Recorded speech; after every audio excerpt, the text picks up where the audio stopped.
ग्रहों में जैसे सूर्य सर्वश्रेष्ठ हैं, नक्षत्रों में जैसे चंद्रमा श्रेष्ठ हैं, ऐसे धरती के समस्त तीर्थों में तीर्थराज प्रयाग श्रेष्ठ है। और गोस्वामी जी ने अष्टादश पुराण और इतिहास ग्रंथ महाभारत में जितने आर्ष ग्रंथों में तीर्थराज प्रयाग की महिमा है उसको सूत्रात्मक रूप से उन्होंने कहा। वैसे तो बहुत महिमा कही, पर को कह सके प्रयाग प्रभाऊ, कलुष पुंज कुंजर मृगराऊ। को कह सके प्रयाग प्रभाऊ कह करके प्रयाग के अनंत महात्म्य का गोस्वामी तुलसीदास जी महाराज ने स्मरण किया है। यहाँ अक्षय वट है,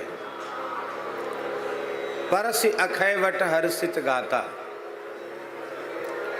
अक्षय वट की महिमा भी बड़ी अद्भुत है। मुगल काल में इसे नष्ट करने के बड़े बड़े प्रयास बर्बर म्लेच्छों ने, आक्रांताओं ने किए, लेकिन फिर भी वे इसे नष्ट नहीं कर सके। उसका लंबा इतिहास है। उसे काटा गया, खोदा गया, जलाया गया, मोटे मोटे 7 लोहे के बहुत मोटे मोटे प्लेट तावा लगाए गए, लेकिन सब हट जाता था और बट पुनः प्रकट हो जाता था। मुगलों के सभी प्रयास विफल हुए। पद्म पुराण में लिखा है कि इस यत्र बटस्याक्षयस्य दर्शनं कुरुते नरः तेन दर्शन मात्रेण ब्रह्म हत्या विनश्यति। इस अक्षय वट का दर्शन करने वाले की दर्शन मात्र से ब्रह्म हत्या नष्ट हो जाती है। पहले तो वर्जित क्षेत्र होने के कारण सबको वहां दर्शन नहीं होता था, लेकिन अब योगी जी ने ऐसी सुविधा कर दी है कि कोई भी जाकर अक्षय वट का दर्शन कर सकता है। और भीतर जाने का अवकाश ना हो तो संगम से ही अक्षय वट का दर्शन होता है। और उसके दर्शन का महात्म्य है। अक्षय वट का जो दर्शन करता है, दर्शन मात्र से उसकी ब्रह्म हत्या नष्ट हो जाती है, इस जन्म की अथवा जन्मांतर की। यह आदिवट नाम से भी प्रसिद्ध है।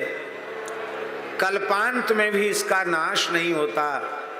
इसी के पत्ते पर भगवान बटपत्र साई बाल मुकुंद संपूर्ण ब्रह्मांड को अपने में विलीन करके इसी पर क्रीड़ा करते हैं। आदि वटस समाख्यातः कल्पांते पिच दृश्यते शेते विष्णुर्यस्य पत्रे अतोयमव्यय स्मृतः। इसलिए इस वट को अव्यय माने अक्षय वट कहा गया।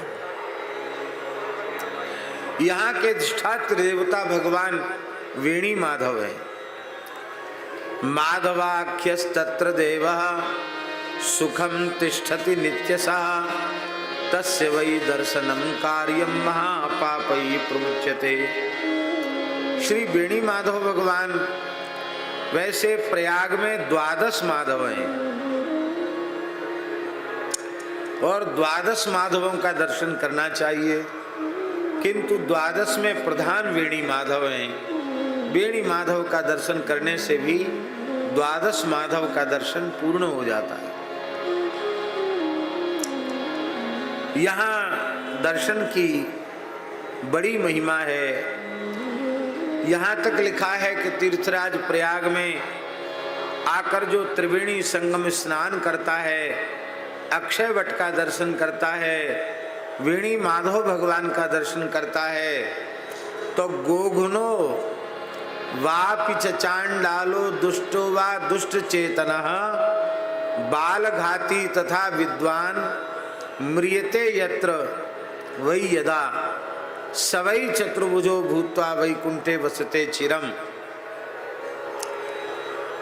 गो हत्या का पाप लगा हो, ब्रह्म हत्या का पाप लगा हो,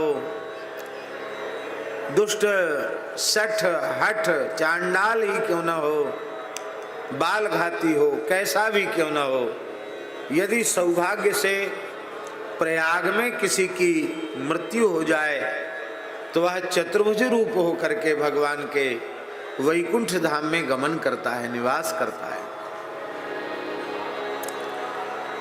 पद्म पुराण में लिखा है कि प्रयाग में माघ मास में जो त्रिवेणी में स्नान करता है, न तस्य फल संख्यास्ति शृणु देवर्षि सत्तम, उसके पुण्य फल की कोई संख्या नहीं है।